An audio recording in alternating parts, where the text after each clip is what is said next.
کو دعوت دیتا ہوں تشریف لائیں محترمہ سعدیہ حریمی۔ ایک طنزیہ نظم پیش کر رہی ہوں، اس میں مزاح نہیں ہے، طنز ہے، اور اس کا عنوان ہے کہ شکوہ شیطان سے۔ ہم کو معلوم ہے ہر چیز یہاں فانی ہے، موت برحق ہے ہر انسان کو ضرور آنی ہے، آخری وقت میں اب ہم کو پریشانی ہے، تجھ سے شیطان ہمیں شکوہ شیطانی ہے۔ نوح انسان کو برائی میں لگایا تو نے، نیک جو راہ تھی اس رہ سے ہٹایا تو نے، ہر برا کام زمانے کا سکھایا تو نے، دل سے احساس ندامت کا مٹایا تو نے، ہر نصیحت تیرے کہنے پہ بھلا دی ہم نے، زندگی صرف گناہوں میں گنوا دی ہم نے، ڈانس کرنے ہمیں آتے ہیں زمانے بھر کے، تو اگر چاہے ابھی تجھ کو دکھا دے کر کے، ڈانس کرنے ہمیں آتے ہیں زمانے بھر کے، تو اگر چاہے ابھی تجھ کو دکھا دے کر کے، ڈرنا اللہ کا ہے رہ گئے تجھ سے ڈر کے، جیسے جائیں گے تیرے پاس یہاں سے مر کے،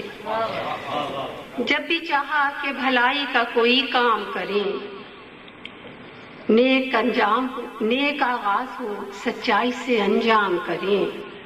لے کے ہم نام خدا صبح کریں شام کریں، تو نے بہکایا تو سوچا کہ بس آرام کریں، عاقبت کے لیے سوچا ہی نہیں کیا ہوگا،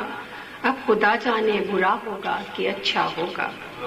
خوب اس بات پہ شیطان ہنسا اور کہا، تیرے اعمال پہ ملنی ہے سزا اور جزا، سچ تو یہ ہے کہ تیرے دل میں نہیں خوف خدا، اور جب ڈر نہ رہے کچھ نہ بچا کچھ نہ رہا، رب کعبہ نے کہا تھا کہ ہے شیطان برا، اس کے کہنے پہ جو چلتا ہے وہ انسان برا، یہ جسے ٹھیک کہے جان غلط جان برا، اس کی ہر بات کو سچا نہ سمجھ مان برا، تو نہ مانا تو ہی اس میں خطا کیا میری، غلطی تیری ہے انسان بتا یا میری، نفس امارہ کو اپنے نہیں مارا تو نے، اپنی رگ رگ میں برائی کو اتارا تو نے، جب بھی چاہا تو لیا میرا سہارا تو نے، ہر ضرورت کے لیے مجھ کو پکارا تو نے، اپنے ہر فعل کا ہر بات کا تو ذمہ دار، اپنے ہر دن کا ہر ایک رات کا تو ذمہ دار، اپنی ہر جیت کا ہر مات کا تو ذمہ دار، اور برائی کی ہر ایک گھات کا تو ذمہ دار، اور مجھ پہ ہر بات کا الزام لگاتا کیوں ہے، سود کھانا ہے غلط کام تو کھاتا کیوں ہے۔